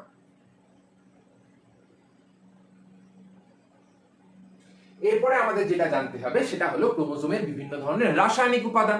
এতটা তো পুরো দাদা আমাদের ঝকঝকে ক্লিয়ার, এমন ক্লিয়ার করে দিয়েছো তুমি যে এরপরে যে কোনো কোশ্চেন আমরা পুরো উড়িয়ে দেবো, আগুনের মতো পুরো উড়িয়ে দেবো, কেউ আটকাতে পারবে না আমাদের। এরপরে আমাদের ক্রোমোজোমের রাসায়নিক উপাদানের মধ্যে তিনটে জিনিস দেখতে হবে। প্রথমটা কি আছে, প্রথমটা আছে হলো প্রোটিন, দ্বিতীয়টা আছে হলো নিউক্লিক অ্যাসিড এবং তৃতীয়টা আছে হলো ধাতব আয়ন। প্রোটিনের মধ্যে আবার দুই ধরনের প্রোটিন আমরা দেখতে পাই, একটা হলো হিস্টোন প্রোটিন, একটা হলো অহিস্টোন প্রোটিন। এবং এই যে হিস্টোনটা আছে, এই হিস্টোনটা হলো কি প্রকৃতির প্রোটিন, হিস্টোন হলো ক্ষারীয় প্রকৃতির প্রোটিন। এবং অহিস্টোনটা কি, অ দিয়ে শুরু আছে, মানে আম্লিক প্রোটিন। ঠিক আছে, হিস্টোন হলো ক্ষারীয় প্রোটিন আর অহিস্টোন হলো আম্লিক প্রোটিন। এরপরে নিউক্লিক অ্যাসিড তো দাদা আমরা জানি দুই ধরনের নিউক্লিক অ্যাসিড হয়। এটা আবার কি বলছো তুমি বাচ্চাদের মতো, একটা হলো ডিএনএ, একটা হলো আরএনএ। ডিএনএ মানে হলো ডিঅক্সিরাইবোনিউক্লিক অ্যাসিড আর আরএনএ মানে হলো রাইবোনিউক্লিক অ্যাসিড। এবারে মজার বিষয় হলো এতটুকু তো বাচ্চাদের মতো আমরা জানি, এরপরে আমাদের যেটা বড়দের মতো পড়তে হবে সেটা হলো এই যে ডিএনএ বা আরএনএ, এদের মধ্যে তিনটে উপাদান থাকে। কি কি উপাদান থাকে, একটা হলো নাইট্রোজেন যুক্ত ক্ষারক, একটা হলো পেন্টোজ শর্করা এবং একটা হলো ফসফেট গ্রুপ। নাইট্রোজেন যুক্ত যে ক্ষারকটা রয়েছে সেটাকে আমরা বলি পিউরিন এবং পিরিমিডিন বেস। একটা থাকে হলো পেন্টোজ শর্করা এবং আরেকটা থাকে হলো ফসফেট গ্রুপ। এই তিনটে যখন একসঙ্গে থাকছে তখন তাদেরকে আমরা বলে থাকি নিউক্লিওটাইড। আর যখন ফসফেট গ্রুপটা সাইড থেকে বেরিয়ে যাচ্ছে, ধরো সাইড থেকে এরকম সরে গেছে, সে কাল্টি মেরে দিয়েছে, পুরো সরে গেছে, তখন এই ফসফেট গ্রুপটা যখন কাল্টি মেরে দিয়েছে সাইড থেকে, সেই বাইপাস করা বন্ধুদের মতো, তখন সেটা কি হচ্ছে, তখন সেটা হয়ে যাচ্ছে নিউক্লিওসাইড। কেন, কারণ এখানে আমরা দেখতে পাচ্ছি একটা গ্রুপ তিনজনেই একত্রিত ভাবে রয়েছে, আর একটা গ্রুপ কি করেছে, আর একটা গ্রুপ সাইড থেকে সেই জেহেরিল্লা সাপের মতো যে বন্ধুগুলো থাকে তাদের মতো সাইড থেকে কাজ হয়ে গেছে, বাবা ও জয় জগন্নাথ, দেখা যাবে, আর কোনো দরকার নেই, আর কোনো দরকার নেই তোর, এবারে ভাগ এখান থেকে বলে লাথি মেরে সাইড থেকে কেটে পড়লো। এই যে কেটে পড়লো এটাকে আমরা বলে থাকি সাইড। বোঝা গেল? এরপরে চলে আসো আরএনএ। আরএনএ এর ক্ষেত্রে কি হচ্ছে, সেই তিনটেই জিনিস আছে, একটা নাইট্রোজেন যুক্ত ক্ষারক, একটা পেন্টোজ শর্করা আর একটা হলো ফসফেট গ্রুপ। নাইট্রোজেন যুক্ত ক্ষারকটাকে আমরা দুটো ভাগে ভাগ করছি, পিউরিন পিরিমিডিন, এই দুটো ভাগই থাকে। এবারে অনেকে গন্ডগোলটা কি করে, অনেকে গন্ডগোলটা করে হলো এই যে নাইট্রোজেন যুক্ত যে ক্ষারক,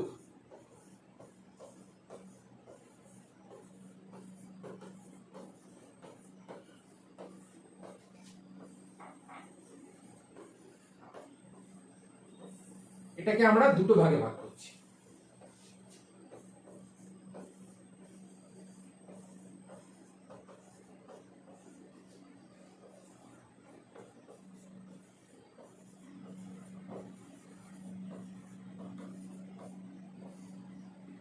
এবার পিউরিনের মধ্যে কি কি আছে?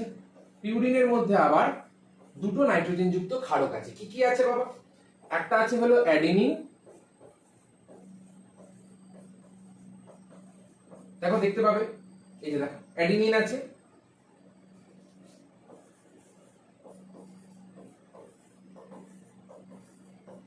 আর একটা আছে গুয়ানিন।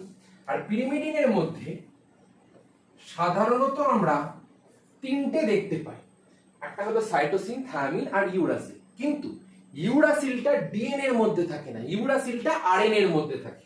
এখানে যদি লক্ষ্য করি আমরা, তাহলে আমরা দেখতে পাবো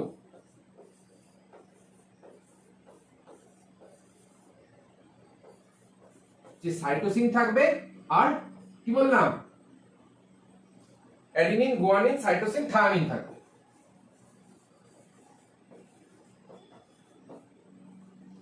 এটা হয়ে গেল ডিএনএ এর ক্ষেত্রে। আরএনএ এর ক্ষেত্রে কি হবে? আরএনএ এর ক্ষেত্রে সব সেম থাকবে, শুধুমাত্র এই জায়গায় থাইমিনের জায়গায় আরএনএ এর মধ্যে কি হবে? আরএনএ এর মধ্যে হয়ে যাবে হলো ইউরাসিল।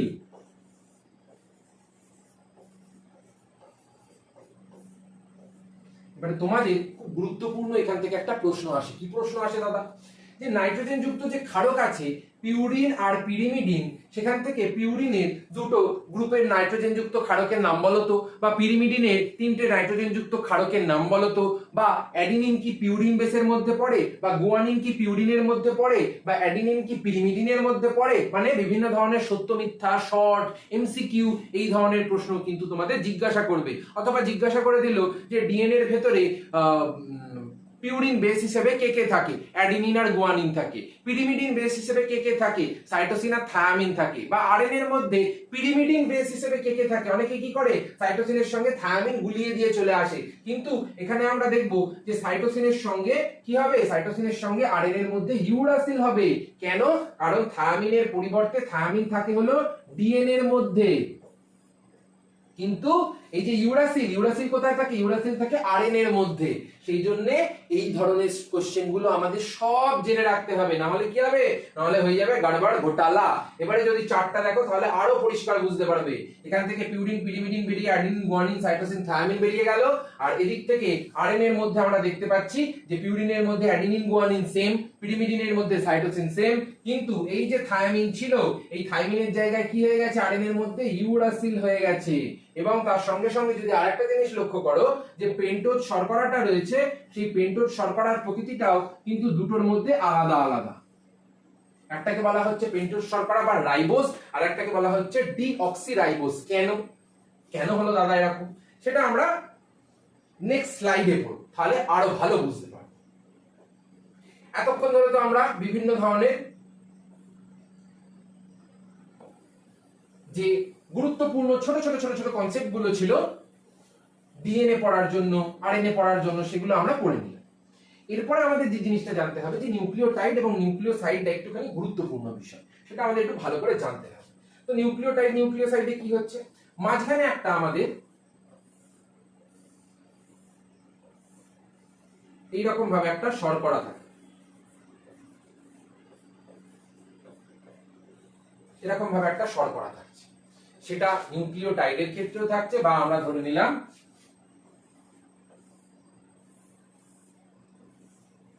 নিউক্লিওসাইডের মধ্যেও থাকছে। এখানেও মাঝখানে একটা শর্করা থাকছে।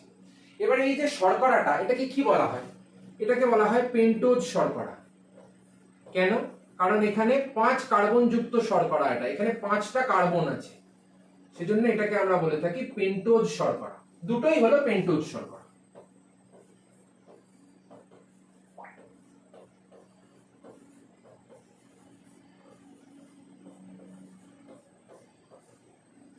এরপরে আমাদের যে জিনিসটা দেখতে হবে সেটা হলো নাইট্রোজেন যুক্ত ক্ষারক দুটোর সাথেই থাকে। এদিকেও একটা নাইট্রোজেন যুক্ত ক্ষারক থাকবে এবং এদিকেও একটা নাইট্রোজেন যুক্ত ক্ষারক থাকবে। এতটা পর্যন্ত দুজনের মধ্যে সব সেম, কিচ্ছু পাল্টায়নি।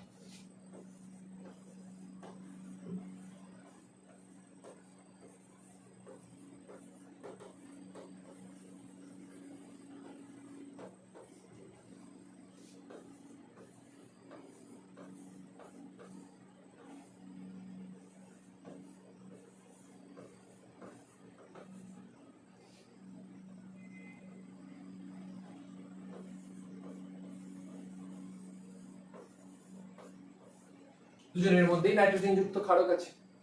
এরপরে তাহলে পার্থক্যটা আসলে কোথায় হবে? পার্থক্য হলো এইখানে নিউক্লিওটাইডের মধ্যে একটা ফসফেট গ্রুপ থাকবে, যেটা এইখানে কেটে পড়েছে। সেই জন্য এটা যেহেতু সাইড থেকে কেটে পড়েছে, সেজন্য আমরা এটাকে বলে থাকি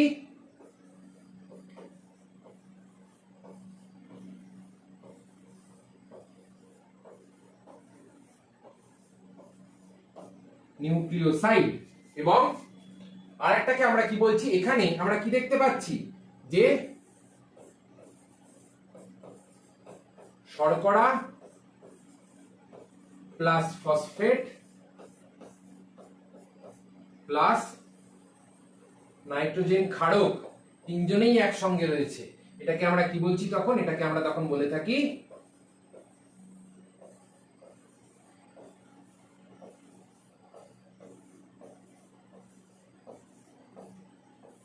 নিউক্লিওটাইড। কেন? কারণ তিনটেই টাইটলি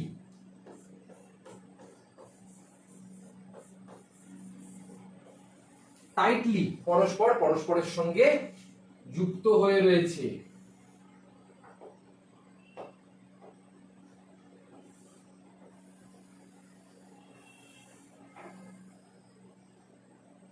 সেজন্য এটাকে আমরা বলছি নিউক্লিওটাইড। এবং এখানে একটা সাইড থেকে বেরিয়ে পড়েছে, তাহলে আমরা এখানে কি দেখতে পাচ্ছি? এখানে আমরা দেখতে পাচ্ছি যে শর্করা প্লাস ক্ষারক রয়েছে, আর কিচ্ছু নেই। সেজন্য এটাকে আমরা বলছি নিউক্লিওসাইড। এরপরে আমরা যেটা পড়বো সেটা হলো ডিএনএ। খুব গুরুত্বপূর্ণ একটা কথা। কেন গুরুত্বপূর্ণ? কারণ আমাদের এই যে বংশগত বৈশিষ্ট্যাবলী, সেই বংশগত বৈশিষ্ট্যাবলী সব তো ডিএনএ এর মাধ্যমে একটা জেনারেশন থেকে আরেকটা জেনারেশনের মধ্যে যাচ্ছে। তো ডিএনএ কে এরকম ছেলে খেলা করলে হবে? ডিএনএ এর মধ্যে যদি সামান্য একটুখানি পরিবর্তন হয়ে যায়, মাথার চুল খাড়া হয়ে যাবে। ডিএনএ এর মধ্যে সামান্য একটুখানি পরিবর্তন হয়ে গেলে মাথার চুল খাড়া হয়ে যাবে। মাথার চুল খাড়া যাবে কি ইলেকট্রিক শক লাগবে? না, আমাদের দেহের মধ্যে বিভিন্ন ধরনের রোগ তৈরি হয়ে যাবে। এমন এমন সব টিপিক্যাল সে চোখে না দেখা রোগ তৈরি হয়ে যাবে। মানে চোখে দেখলে মনে হবে ওরে বাবা যেন শত্রু না হয়, বুক ধরপড় করছে, এরকম রোগ তৈরি হয়ে যাবে। সেই জন্য ডিএনএ কিন্তু আমাদের দেহের ভেতরে খুব গুরুত্বপূর্ণ একটা গঠন, যে গঠনটা কিন্তু আমাদের দেহের ভেতরে অনেক জিনিস নিয়ন্ত্রণ করতে এবং বংশগত বৈশিষ্ট্যাবলীর ধারক বাহক হিসেবে জিন এর মধ্যে কিন্তু অবস্থান করে। তো ডিএনএ এর মধ্যে আমরা কি দেখতে পাচ্ছি? এক্ষুনি আমরা দেখে এলাম যে ডিএনএ এর মধ্যে আমরা দেখতে পাচ্ছি যে ডিএনএটা হলো একটা নিউক্লিক অ্যাসিড, এবং এই নিউক্লিক অ্যাসিডের মধ্যে তিন ধরনের গঠন থাকে। একটা হলো নাইট্রোজেন ক্ষারক, একটা হলো পেন্টোজ শর্করা, এবং আরেকটা হলো ফসফেট। এবারে তোমাদের এখানে বলেছিলাম না যে আমি বলবো যে কেন এটাকে ডিঅক্সি বলা হচ্ছে? তার কারণ হলো এখানে যদি ভালো করে লক্ষ্য করো তাহলে বুঝতে পারবে এই যে 2 নাম্বার কার্বনের পজিশনটা রয়েছে, এখানে দেখো শুধুমাত্র কিন্তু হাইড্রোজেন রয়েছে, এখানে কিন্তু কোনো অক্সিজেন নেই। এখানে কিন্তু একটা অক্সিজেন থাকার কথা, অক্সিজেনটা যেহেতু বেরিয়ে গেছে, নেই, সেজন্য আমরা এটাকে বলছি ডিঅক্সি। ডিঅক্সি মানে হলো অক্সিজেন ছাড়া শর্করা, অক্সিজেন ছাড়া রাইবোজ শর্করা, সেজন্য এটাকে আমরা বলছি ডিএনএ বা ডিঅক্সি রাইবো নিউক্লিক অ্যাসিড। এছাড়াও যে H3PO4 যেটাকে আমরা বলে থাকি ফসফেট, এটা তো সবসময় আমরা দেখতে পাচ্ছি থাকছে, না হলে কিন্তু আমরা নিউক্লিওটাইড তৈরি করতে পারবো না। এবং নিউক্লিওটাইড যদি তৈরি না হয় তাহলে কি হবে? তাহলে কিন্তু এইরকম ডিএনএ এর আমরা এই যে দ্বিতন্ত্রী পেঁচানো যে গঠনটা, সেই দ্বিতন্ত্রী পেঁচানো গঠনটাও আমরা কিন্তু দেখতে পাবো না। এবারে যদি আমরা এখানে ভালো করে লক্ষ্য করি তাহলে বুঝতে পারবো, আমি দুটো আলাদা আলাদা কালার দিয়ে তোমাদের দুটো আলাদা আলাদা যে ফিতের মতো গঠন আছে ডিএনএ এর ভেতরে সেটা আমি বোঝাচ্ছি। এটা হলো একটা ফিতের মতো গঠন,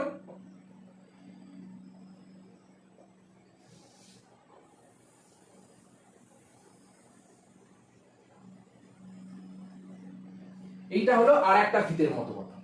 ঠিক আছে, এই যে দুটো তন্ত্রী কিন্তু দুজন পরস্পরের বিপরীত অভিমুখে কিন্তু পাক খেয়ে বসে রয়েছে, মানে একটা এরকম ভাবে উপর দিকে উঠছে আর একটা উপর থেকে এরকম ভাবে নিচের দিকে নামছে। তাহলে কি হচ্ছে, আমরা ধরে নিলাম 5 প্রাইম টু 3 প্রাইমটা হলো উপর থেকে নিচের দিকে নামছে, আর এইখানে 5 প্রাইম টু 3 প্রাইমটা নিচ থেকে উপরের দিকে উঠছে। সবসময় মনে রাখবে ডিএনএ এর যে অভিমুখ, সেই অভিমুখটা হলো 5 প্রাইম টু 3 প্রাইম অভিমুখে ডিএনএ এর তন্ত্রীগুলো একে অপরকে বিপরীত দিকে পাক খেয়ে এইরকম একটা হেলিকাল বা পেঁচালো দ্বিতন্ত্রী একটা স্ট্রাকচার তৈরি করেছে, যেটা দেখতে অনেকটা সেই বাড়ির বাইরের দিকে এরকম সুন্দর সুন্দর পেঁচালো পেঁচালো সিঁড়ি থাকে, সেই সিঁড়ির মতো। এবারে তোমাদের মনে হতে পারে যে ভেতরের দিকে দাদা এই যেগুলো করে দেওয়া রয়েছে এগুলো কি? এগুলো হলো আসলে এই যে আমরা পড়েছিলাম না কিছুক্ষণ আগে যে অ্যাডিনিন, গুয়ানিন, সাইটোসিন, থায়ামিন, সেগুলোকে আমরা কি করছি, সেগুলোকে আমরা বিভিন্ন সংকেত দিয়ে লিখছি। যেমন অ্যাডিনিনকে আমরা কি বলি, অ্যাডিনিন যেহেতু এ দিয়ে শুরু হয় সেজন্য অ্যাডিনিনকে এ দিয়ে ডিনোট করা হয়, গুয়ানিনকে জি দিয়ে ডিনোট করা হয়, সাইটোসিনকে সি দিয়ে ডিনোট করা হয়, থায়ামিনকে টি দিয়ে ডিনোট করা হয়, এবং এখানেও সেম এ দিয়ে, জি দিয়ে, সি দিয়ে এবং ইউরাসিলকে ইউ দিয়ে ডিনোট করা হয়। এবার এখানে একটা মজার ব্যাপার হলো এই যে অ্যাডিনিন এবং থায়ামিন এরা, মানে আমরা বলতে পারি সহজ ভাষায় যে পিউরিন এবং পিরিমিডিন একে অপরের সঙ্গে বন্ধনী দ্বারা যুক্ত থাকে। যেমন এখানে যদি আমরা লক্ষ্য করি তাহলে বুঝতে পারবো যে অ্যাডিনিন টি এর সঙ্গে ডবল বন্ড করে যুক্ত হয়ে রয়েছে এবং গুয়ানিন সাইটোসিনের সঙ্গে 3টে বন্ডের মাধ্যমে যুক্ত হয়ে রয়েছে। যেমন এখানে লক্ষ্য করো A double bond T, G triple bond C, T double bond A, মানে যেদিক থেকেই আমরা ধরি না কেন এ টি এর সঙ্গে 2টো বন্ডের মাধ্যমে যুক্ত হবে এবং জি সি এর সঙ্গে 3টে বন্ধনীর মাধ্যমে যুক্ত হবে। এবং এই যে বন্ধনীগুলো, এগুলো কি ধরনের বন্ধনী? এগুলো হলো হাইড্রোজেন বন্ধনী।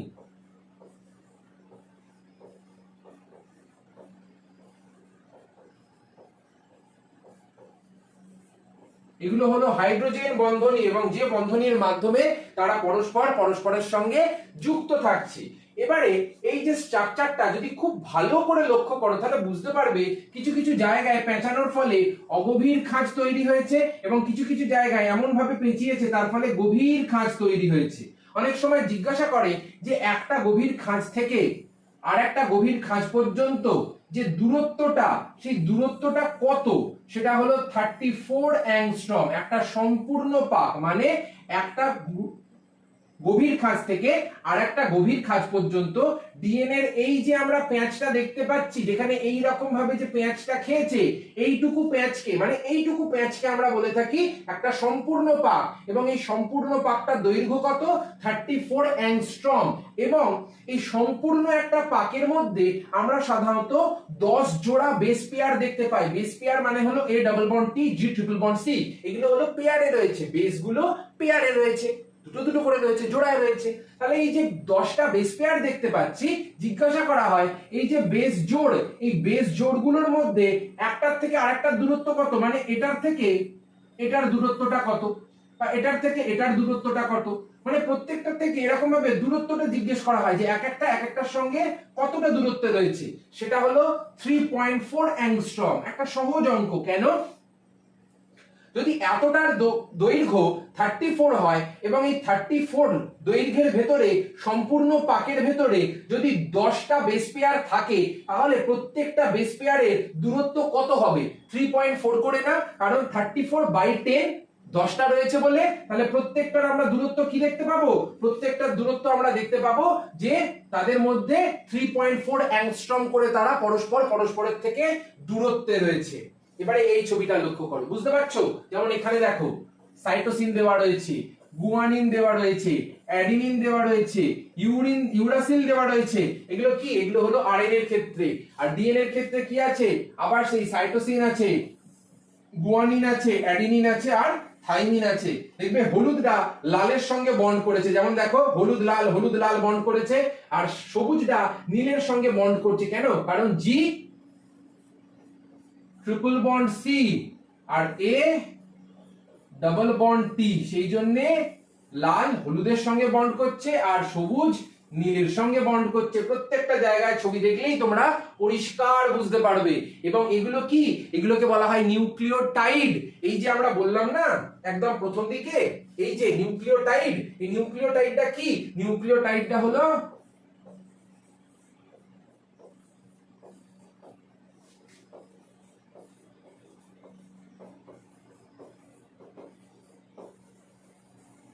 ডিএনএ গঠনগত একক। কারণ এই নিউক্লিওটাইড যদি না থাকতো, তোদের কি মনে হচ্ছে কোনোভাবে কি সম্ভব ছিল?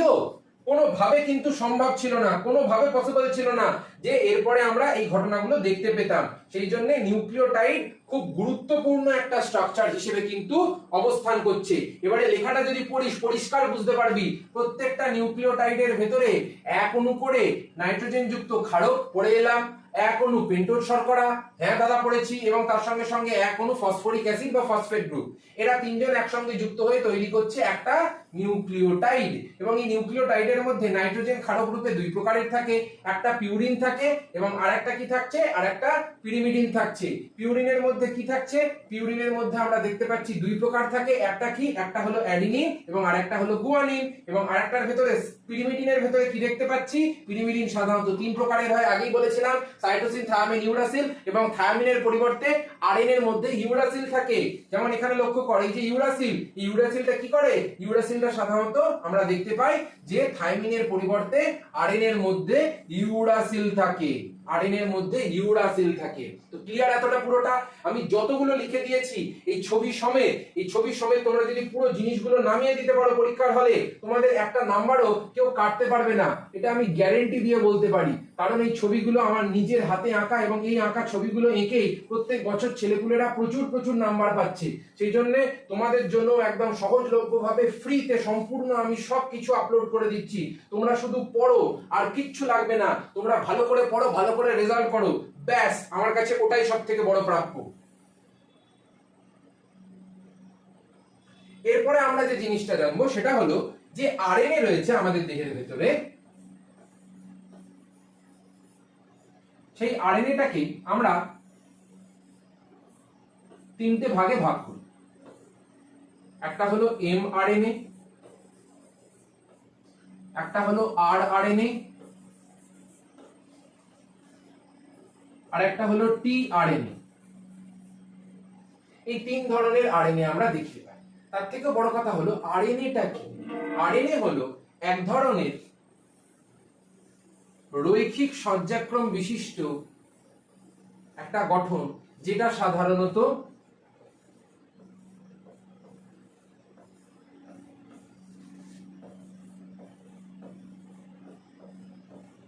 ব্যাকটেরিয়া অথবা ভাইরাসের দেহের ভেতরে জেনেটিক বস্তু হিসেবে কাজ করে।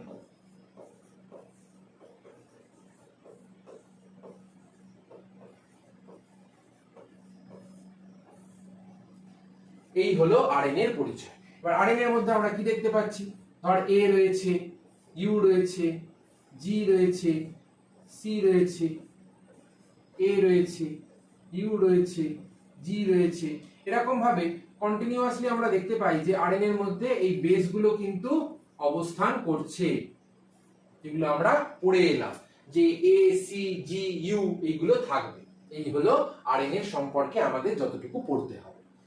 এরপরে আমরা চলে আসি ক্রোমোজোম, ডিএনএ এবং জিন, যে আমরা এতক্ষণ ধরে যে মাথা ফাটাফাটি করলাম নিয়ে, তো এটার মানেটা কি আসলে?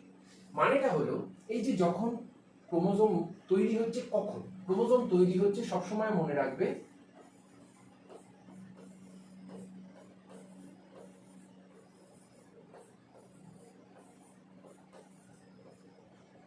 কোষ বিভাজনের সময়। তাছাড়া কিন্তু ক্রোমোজোম এমনি এমনি ফালতু ফালতু তৈরি হয় না। এবারে ক্রোমোজোম কোথা থেকে তৈরি হচ্ছে? নিউক্লিয়াসের ভেতরে যে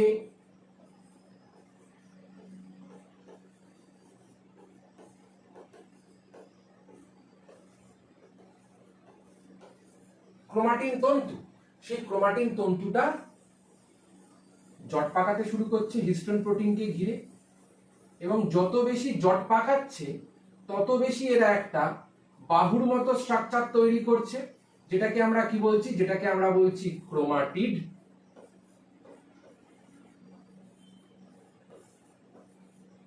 এবং দুটো ক্রোমাটিড যখন পরস্পরের সঙ্গে সেন্ট্রোমিয়ার অঞ্চল বরাবর যুক্ত হয়ে যাচ্ছে, তখন সেখানে কি তৈরি হচ্ছে? তখন সেখানে তৈরি হচ্ছে হলো একটা এক্স আকৃতির ক্রোমোজোম। এই তো হলো ঘটনা। এবার এখানে সম্পর্কটা কিভাবে হচ্ছে, যে আমরা দেখতে পাচ্ছি নিউক্লিয়াসের ভেতরে বা কোষের ভেতরে আমরা ক্রোমোজোম দেখতে পাচ্ছি। ক্রোমোজোম কোথা থেকে তৈরি হচ্ছে? যদি ব্যাকে যাই, ক্রোমোজোম আমরা দেখতে পাচ্ছি ক্রোমাটিড নামক যে গঠনটা, সেই ক্রোমাটিড নামক গঠনের ভেতরে আমরা দেখতে পাচ্ছি যে এই যে ক্রোমাটিন তন্তু, এই ক্রোমাটিন তন্তুর উপরে কিছু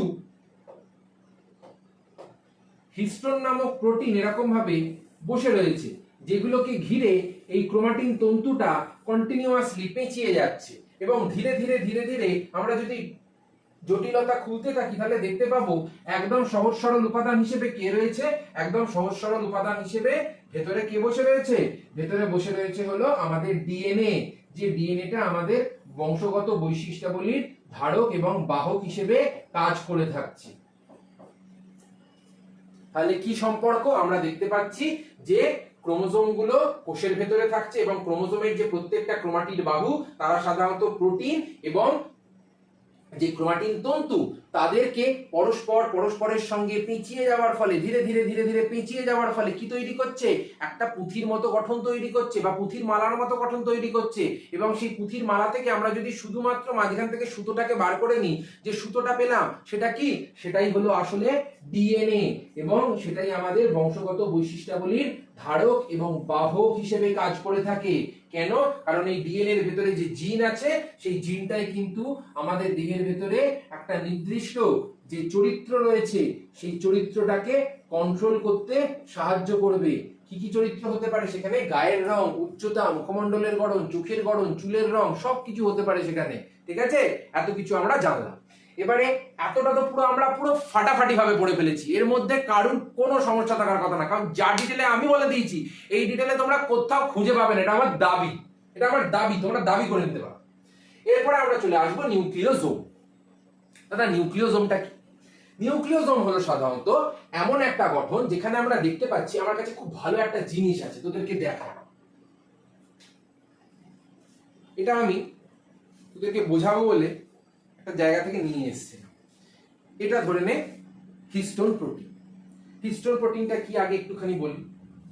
হিস্টোন প্রোটিন হলো একটা প্রোটিন, ক্ষারীয় প্রোটিন,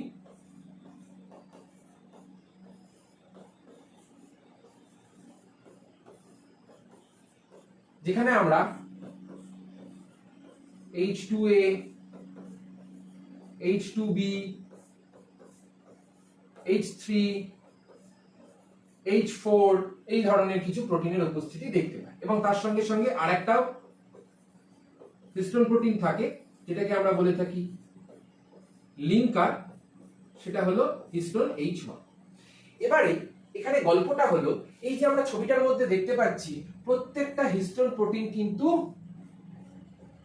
দুটো দুটো করে জোড়ায় জোড়ায় রয়েছে।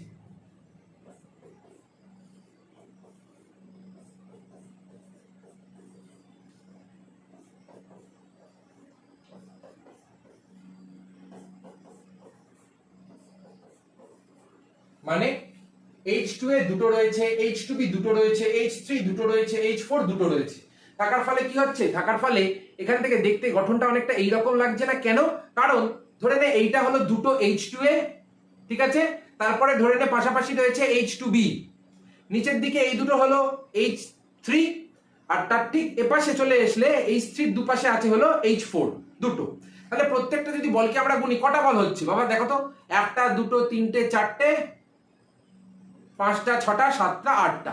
তাহলে এই যে আমরা দেখতে পাচ্ছি যে H2A দুটো রয়েছে, H2B দুটো রয়েছে, H3 দুটো রয়েছে, H4 দুটো রয়েছে, এরা যে পরস্পরের সঙ্গে যুক্ত হয়ে মাঝখানে যে আটটা বল বিশিষ্ট যে গঠন তৈরি করেছে সেটাকে আমরা বলে থাকি হিস্টোন কোর অক্টামার। এই অক্টামারটা কিন্তু মাঝখানে থেকে ডিএনএটাকে কুণ্ডলীকৃত করতে সাহায্য করে। এটা তো হয়ে গেল অক্টামারের গঠন। এরপরে আমরা যে জিনিসটা দেখব সেটা হলো এই যে ধরো হিস্টোন অক্টামার, এই হিস্টোন অক্টামারটাকে ঘিরে এইরকম ভাবে একটা ডিএনএ পেঁচিয়ে বসে আছে, এরকম ভাবে একটা ডিএনএ পেঁচিয়ে বসে আছে। ঠিক আছে, এই যে এতটুকু একটা ডিএনএ পেঁচিয়ে বসে আছে, বাকিটা নয়, যতটুকু এই হিস্টোন অক্টামারটাকে পেঁচিয়েছে। এবার এই যে ডিএনএটা যতটুকু পেঁচিয়েছে সেটা হলো সাধারণত 146টা বেস পেয়ার যুক্ত একটা ডিএনএ, মানে এটা হলো লেন্থ একটা, যে ডিএনএটা এদেরকে পেঁচিয়েছে সেখানে আমরা 146 খানা বেস পেয়ার দেখতে পারবো, মানে এ টি জি সি টি টি এ টি জি সি এরকম করে 146টা বেস পেয়ার থাকবে। এবং তার পরবর্তীতে কি হচ্ছে, তার পরবর্তীতে শুধুমাত্র এরকম করে তো রেখে দিলে হবে না, বলগুলো তো লুজ বল, এর মধ্যে তো মোমের বল না যে আটকে যাবে। সেই জন্য আমরা একটা ক্লিপ দিয়ে এরকম ভাবে একটা ক্লিপ দিয়ে এই যে বাইন্ডিং যেখানে হয়েছে সেই ক্লিপ দিয়ে জায়গাটাকে আটকে দিই। তার ফলে কি হচ্ছে, তার ফলে এই যে স্ট্রাকচারটা কিন্তু আর খুলছে না। এবার না খোলার ফলে কি হচ্ছে, তখন এই যে আমরা আঙুলটা, আমার যে আঙুলটা পেছনের দিকে, এই যে এটাকে আমরা বলে থাকি লিঙ্কার হিস্টোন H1। কেন? কারণ এইটা অনেকটা সেফটি পিনের মতো আটকে থেকে, এই যে সেফটি পিনের মতো আটকে থেকে এই বেস পেয়ার এবং হিস্টোন অক্টামারটাকে আলাদা হয়ে যেতে দেয় না। তার ফলে কি হচ্ছে, তার ফলে প্রত্যেকটা জিনিস একদম কম্প্যাক্ট হয়ে রয়েছে এবং ঠিক এই রকম দেখতে, যেমন আমার হাতের মধ্যে রয়েছে এই রকম দেখতে অসংখ্য স্ট্রাকচার, ধরে নে 1000, 2000, 1500, 1 লাখ স্ট্রাকচার পরস্পর এরকম ভাবে কুণ্ডলীকৃত হয়ে তারপরে কি তৈরি করছে, তারপরেই তৈরি করছে হলো ক্রোমোজোম, তারপরেই তৈরি করছে হলো ক্রোমোজোমের সেই ক্রোমাটিড বাহু। এই যে ক্রোমাটিড বাহু তৈরি হচ্ছে, ক্রোমাটিড বাহু তৈরি হচ্ছে এইরকম ভাবে। এবং এই গঠনটাকে, সম্পূর্ণ গঠনটাকে আমরা কি বলি, সম্পূর্ণ গঠনটাকে বলা হয় নিউক্লিওজোম, যেটা very very very much important একটা পার্ট। কেন?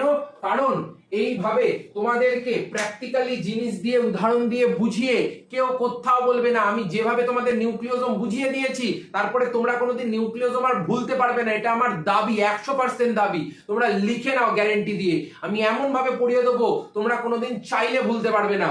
বোঝা গেল?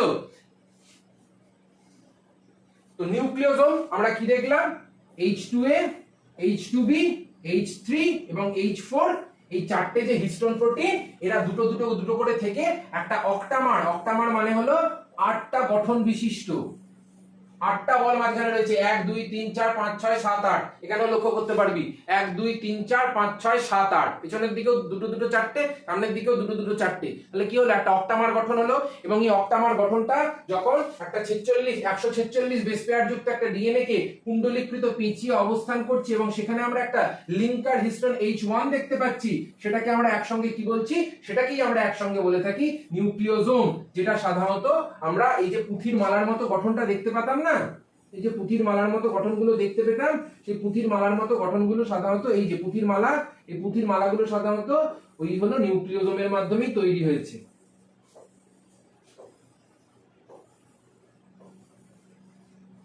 এই পুঁথির মালাগুলো নিউক্লিওজোম, আর কিছু না।